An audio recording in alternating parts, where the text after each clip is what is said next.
Mediterranean Europe is probably we are kind of allergic to numbers in a way. So that would be probably the best area to start with.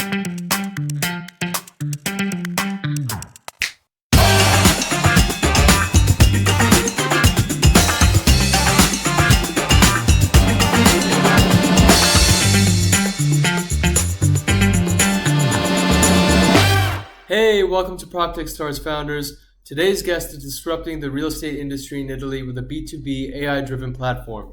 After working in the US, he moved back to Italy where he co-founded Maiora Solutions, a startup whose focus is building data analytics and artificial intelligence systems for companies across different industries. Epona, an AI-driven SaaS that identifies and quantifies the most profitable real estate investments, was born as a spin-off from Maiora Solutions. Developed in 2020 with the goal to assess the impact of the pandemic on real estate prices in large cities, Epona has since evolved into a more comprehensive tool. Epona integrates and analyzes multiple data points from more than 30 cities across Italy, thereby enabling institutional users to take faster and more informed decisions on real estate investments. And so, let's get started. Tell us a bit about your background and your experience.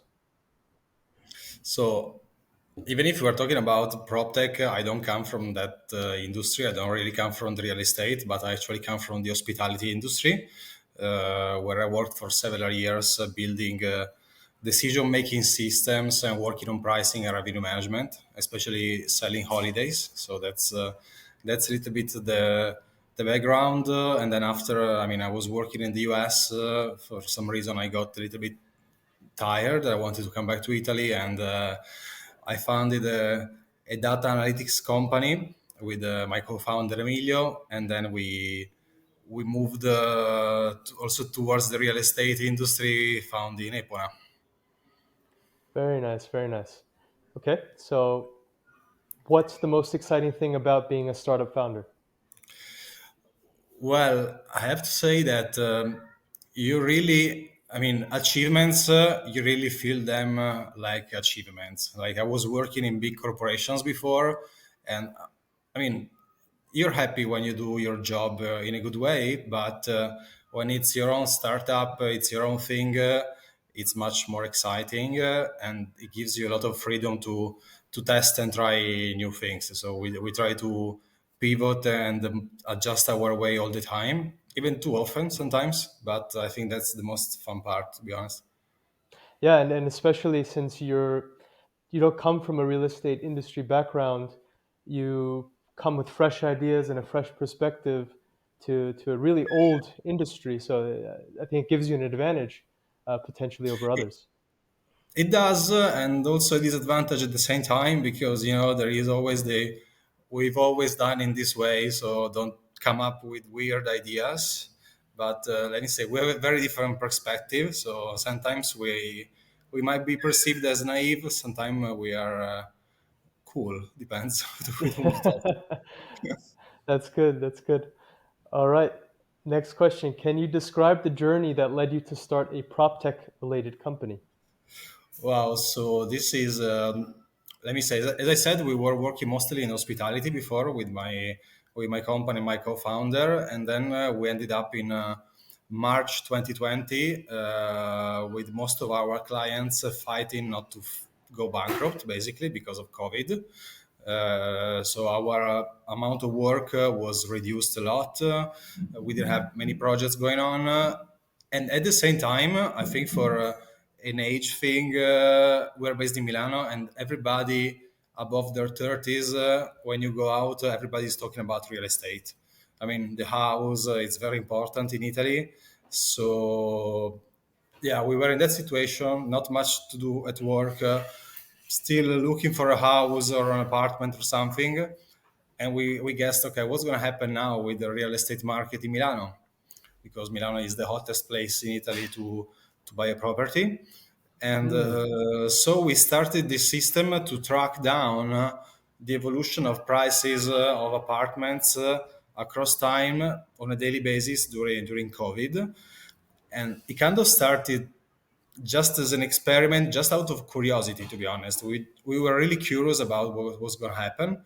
Um, and then we started to talk about what we were doing with people, with the press, and so on. And they liked the idea. I mean, they really liked the idea. They liked what we were doing, and we had good coverage in terms of communication and marketing. Hmm. And so we decided to insist. Basically, we started to add the new functionalities. We started to deep down a little bit more in the industry. And do you have a user base that you're testing with, or is it still, just closed testing? No, we have a user base which whom we're testing, because coming from a different industry, we weren't super sure about what we wanted to do initially with the system. So initially, the system was really like, let's see what's happening in the market. Hmm. And at that point, we started to add some functionalities and to speak with many different people in the industry, people working in banks, people working in development, in building, insurance. We started to talk to a large scope of people to understand really where the value was and where the need was. So we have quite a large database, because we also started to build a monthly report about real estate trends in Italy, which Cool. has quite a good coverage on the press, because that's how we communicate it. Hmm. So in the course of time, we built quite, I wouldn't say large, but a couple of hundreds people that are in our community in a way. Very cool. Very cool. It's exciting and it's good to hear that always at a startup is, testing live, testing with people, getting feedback, and iterating that way. It's the only way, I guess. It's really the only way. Yeah, yeah, true. Next question. What problem does your startup aim to solve?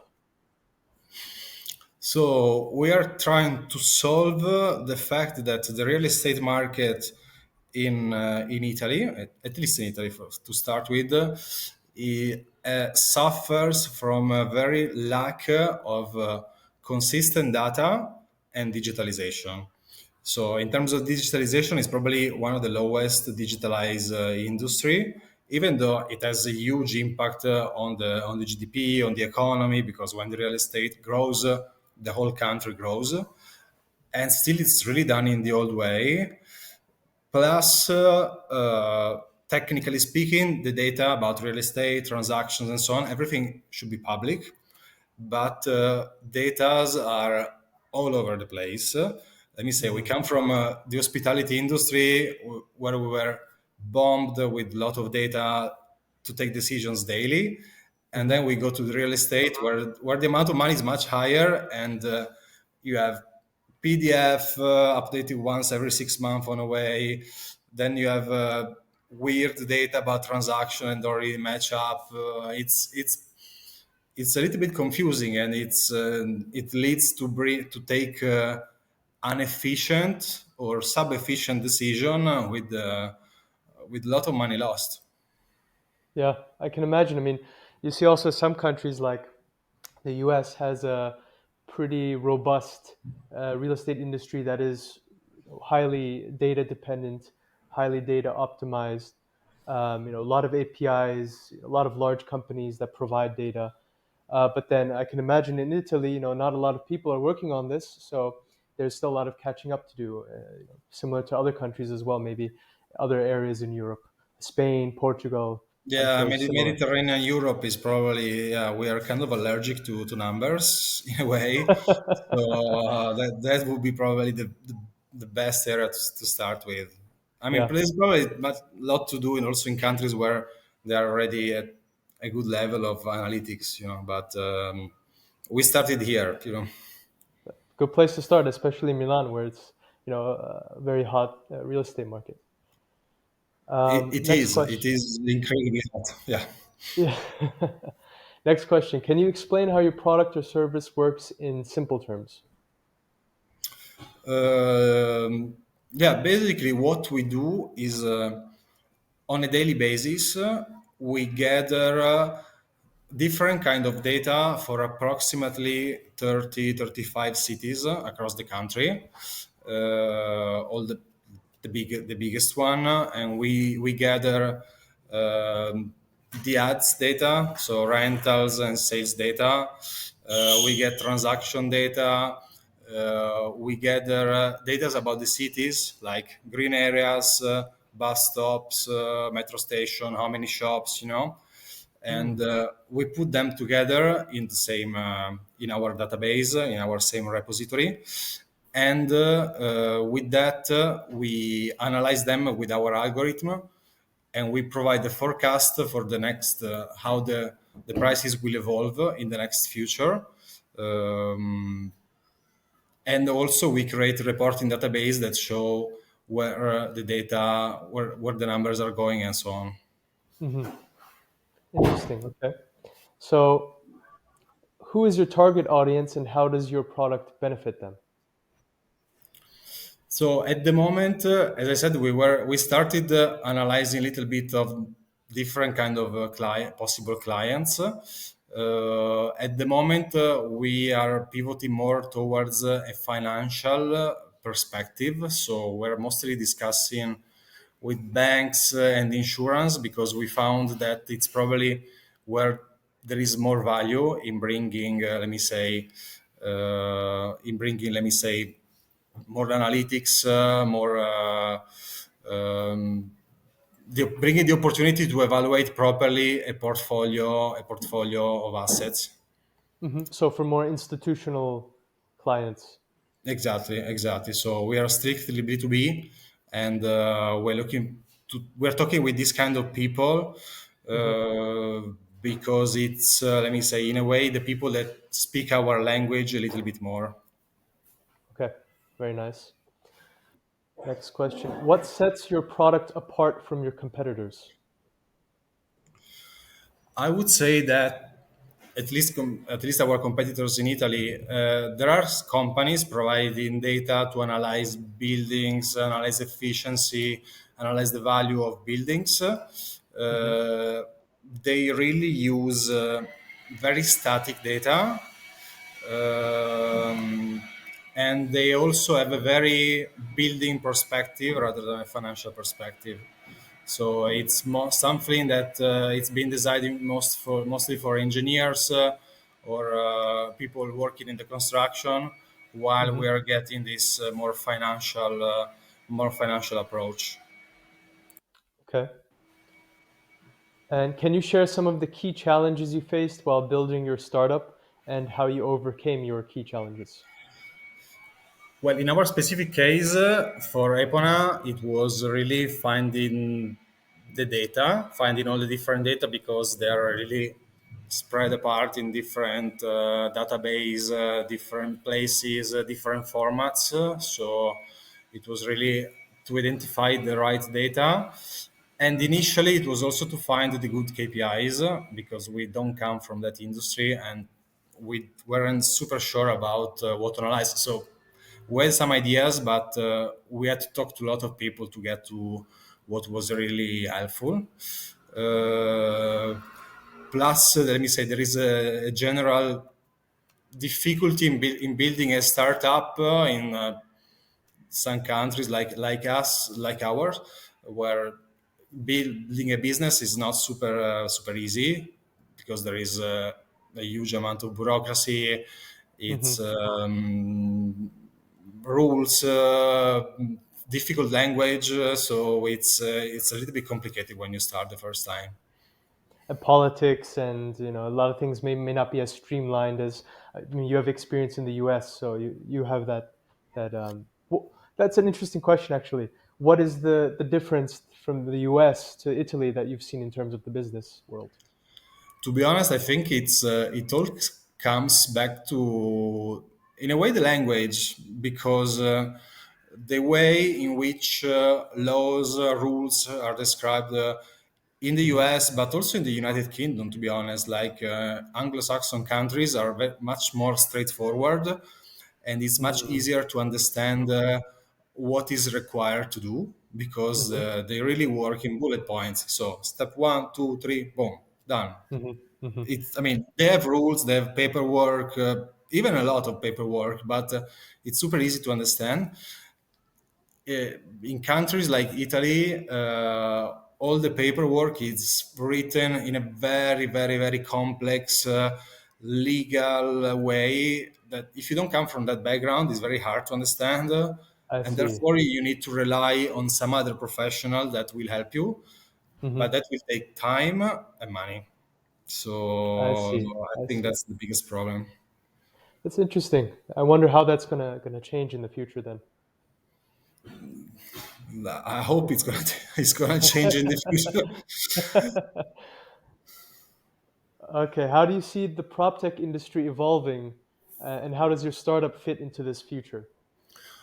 I would say that, I mean, we've been to some events about real estate, prop tech, and so on. And I would say that the major trend that I see, uh, and I would say on a European level, not just Italy, it's a big focus about sustainability, which Hmm. is the easy answer to give in a way, but having some contacts and friends in this domain also in other continents is not exactly the same. So it's very European.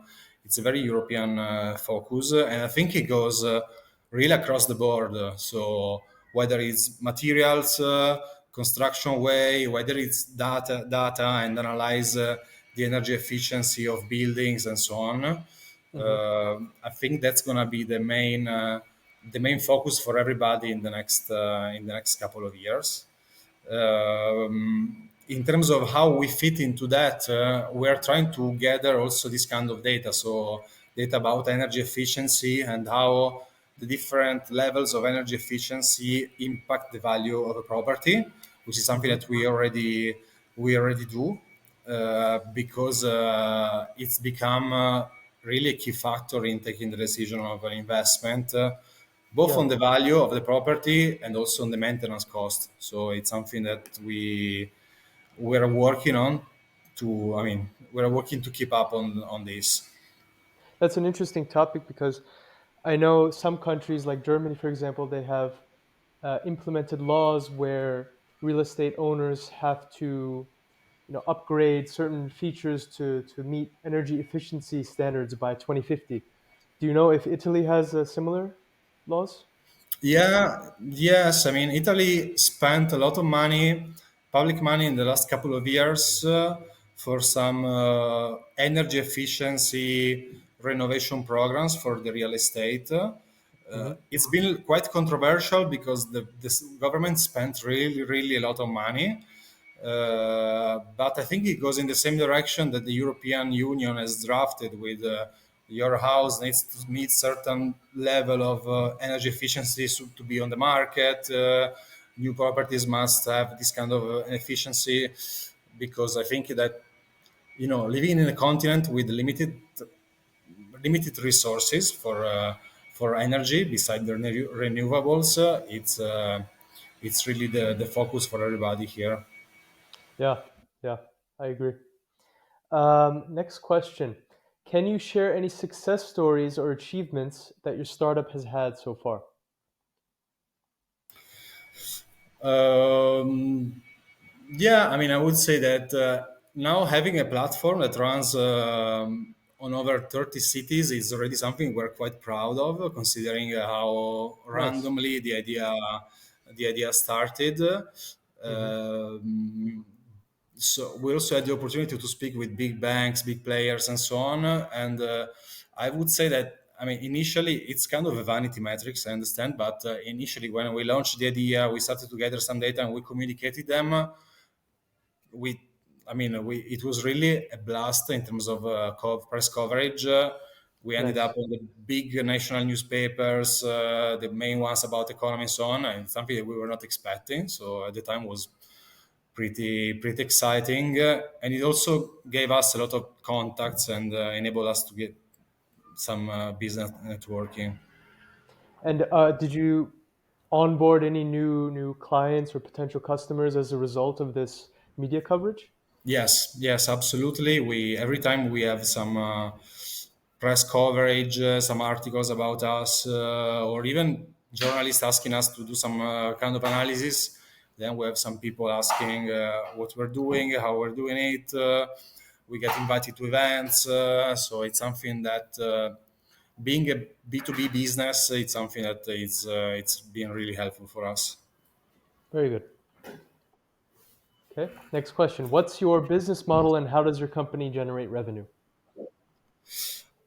Basically, Epona is sold by license, so we're a SaaS company, pretty standard. So we charge by license, by the level of features that are included in for each client.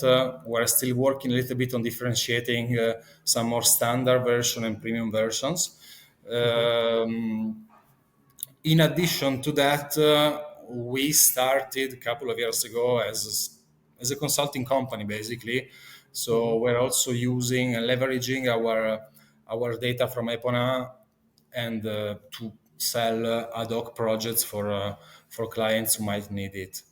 Let me say we have the basis is SaaS and licenses.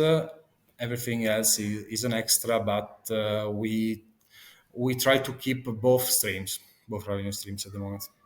That's good. Good for diversification. So the more revenue streams, the better.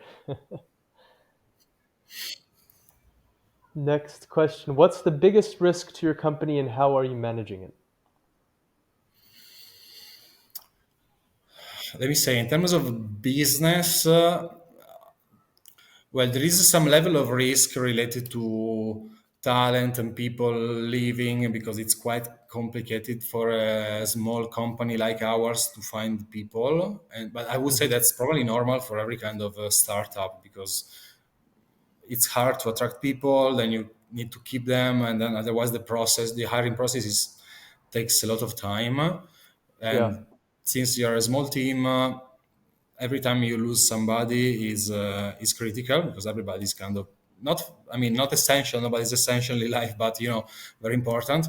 Um, then in terms of business risk, I would say that we rely on external data on different databases that we find on the biggest risk is that some of the bigger players that are doing maybe something else now, maybe just selling houses or just doing listings, that they start to see a little bit more of the value of selling the data and so on, and then they enter this kind of business. So I would say that that's probably the main risk. So these guys, the big guys, can be both partners and competitors at some point. So it's you need to find a good angle to keep them as a partner. Yeah, that's true. Next question. How do you foster innovation within your company? That's very important. Let me say there is one part that is related to me and my co-founder, and then there is one part related to the team. For what concern the two of us, I think that we try to read a lot, lot of newsletter, a lot of we try to go to events, even not necessarily specific to what we do, because in the past couple of months there has been an explosion of really innovation, opportunities, ideas, and sometimes it's hard to keep up. But we really try to force ourselves to read more, share with each other what's going on, and try to see how we can start testing and embedding this new idea into the company. Hmm. Um, and we try to encourage the same stuff with the team. I mean, there's been a moment in which we had weekly or bi-weekly meetings in which everybody was kind of pushed to bring, an article or a news found somewhere on the web that could be interesting, generally speaking, for what we do, and share it with the rest of the team Hmm. because we do a lot of sharing. We lost a little bit that practice, but that was not a bad one. And beside, we try to share everything with the team all the time. So we have constant touch point with all of the team, so that everybody is aligned with everything that everybody else is doing. Because we think it's essential in a company of our size, and Yeah. especially really the risk of being left behind. In I really feel that every day. That is my biggest fear at the moment. Yeah, and then that's also could be a risk as well. Your competitors are getting information that you're not, and they're adjusting, and you're not. But that's one thing about startups and small teams is the the ability to quickly turn the ship, whereas large companies are like a large cruise ship. It takes a long time to turn it, but with small companies, you're a small speedboat. You can immediately turn direction and Yeah, pivot. that's true. And it's actually interesting that you said you share articles and whatnot with your team, or you encourage that, because that maybe somebody on the team reads something, but if they never shared it, it might not benefit the company in some way. It might have disappeared, and that would be a lost opportunity. So that's it's an interesting point. Next question: what's the best moment so far? What's the best moment so far? Well, honestly, there have been many nice moments. To be honest, I think that the most exciting, personally, because then you start getting used to stuff. Was at the beginning. Was really at the beginning when we launched Epona and we got a lot of contacts. The newspaper, the journalist, all the meetings to explain what we do, the events. So that the initial phases were probably personally the most exciting. But I think that's related to really the fact that at some point maybe we're still doing good stuff, we're still doing the same thing, but you start taking it for granted. Maybe it's not the right approach, but that's how human mind works, I guess. Yeah, and at the beginning when you have that big coverage, I'm sure you were very thrilled, especially being on national newspapers. It must have been That's been nice. Hope you saved one to frame. Hang it up in your home. Oh, yeah, exactly. Yeah, no, absolutely. We serve everything. Yeah. Good. Okay, next one. What's the scariest moment so far? The scariest moment, I would say, yeah, there's been a moment in which we lost a couple of people at the same time, Hmm. and while managing also other projects on the side, we were starting to launch some new features and so on. So that was a little bit like, how we can handle this, because we're a little bit slow in the HR process, and you feel a little bit like the land is collapsing below your feet. But if you then start splitting the problem in smaller problems, you kind of handle it. That's good advice. Break up the large problem to smaller bits and tackle them one by one. It's good. Yeah. Next one. What's the craziest thing you've done to build the business?